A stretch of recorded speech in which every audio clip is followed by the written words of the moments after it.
Hello out there, people of YouTube. First things first, it's good to see everyone again. Sorry that I haven't been able to do my Jackie Chan month. That is currently on hold at the moment because I want to try something a little different this month, which I'm not going to give too much away yet. But as you can see from the title, this is my top 10 superhero movie list because I haven't done a top 10 in a while and I thought this would be pretty cool to do. So here we go. At number 10, I have The Mask. Great movie, and before people start, yes, it is a superhero movie, and it's one of the only decent ones to come out of the 90s. And, it really made Jim Carrey, along with Ace Ventura, a household name, and as well as Cameron Diaz. I mean, be honest, no one can forget her fantastic entrance in that movie. At number 9, I have The Amazing Spider Man. Now, yes, this movie is full of problems, but it was nice to see a darker, more serious approach to Spider Man, and it goes along more of the lines of the original comics as well, despite the fact that there is quite a lot changed. But, it still makes for a good movie, and it's worth checking out, especially if you watch the deleted scenes as well. It makes a much better movie. Number 8, I have Batman from 1989. Fantastic movie, in my opinion. Michael Keaton makes a fantastic Bruce Wayne and Batman. I mean, it's hard to believe that people petitioned against him in the role because people could not see him as Bruce Wayne and Batman, but he was a fantastic choice in my opinion, along with Jack Nicholson as the Joker, even though Heath Ledger has usurped that performance in recent years. At number 7, I have Captain America: The First Avenger.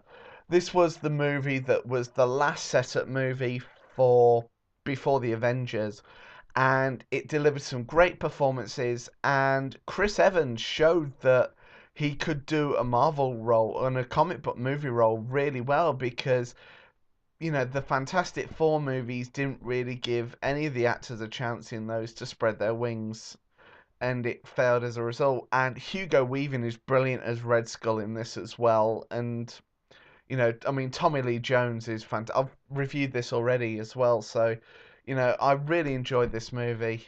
And the next one on my list is Blade.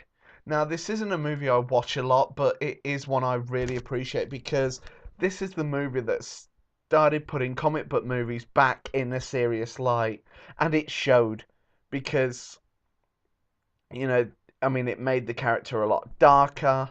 It gave the whole situation a lot more adult issues, and it was a brilliant story, very well paced, and it made a change for the woman not to be a love interest. Spoiler.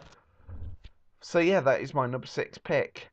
Now my number 5 is X-Men 2.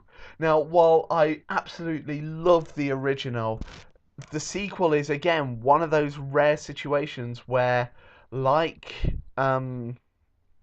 what's it called? Terminator 2, Judgment Day.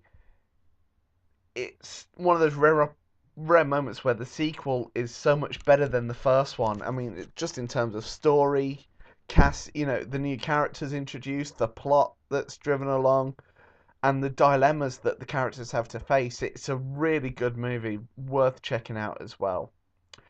Okay, at number 4, I have Iron Man, my favorite Marvel movie today out of all of them. I just love the casting in this, the premise, the fact that it's the first movie to start setting up the Avengers in a post-credit sequence.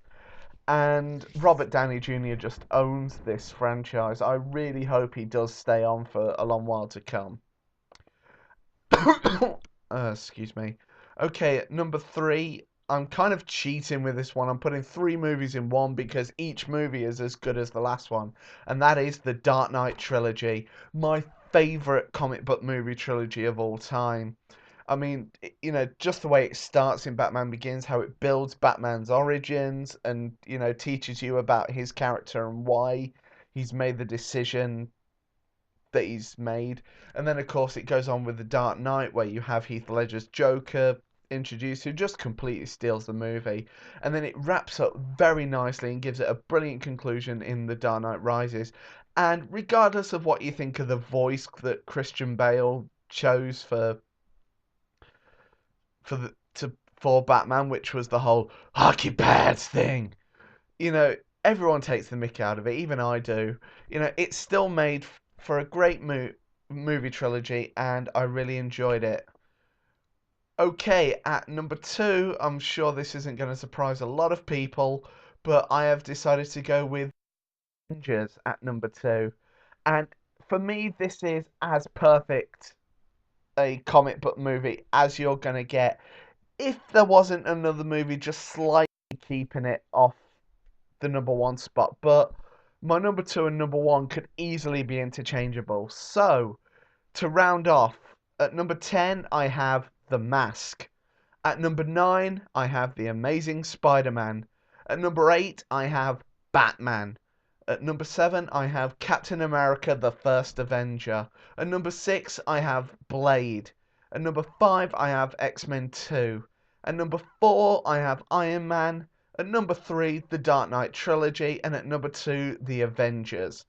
And now my number 1 pick for my best superhero movie of all time is, of course, the original superhero movie of all time, Superman the movie. This is the perfect comic book movie, bar none for me. You know, I find very little wrong with this movie, and it's such a great trip to have. I mean, I recently rewatched it with my 4-year-old nephew, and to see the look on his face when Superman first appears on the screen, I can fully understand that, because when I was that age, I was in complete amazement, and I believed a man could fly. So that's going to do it for this video. Feel free to subscribe down below and give me a like. It'll really help out. And I shall see you guys on the next one, and take care.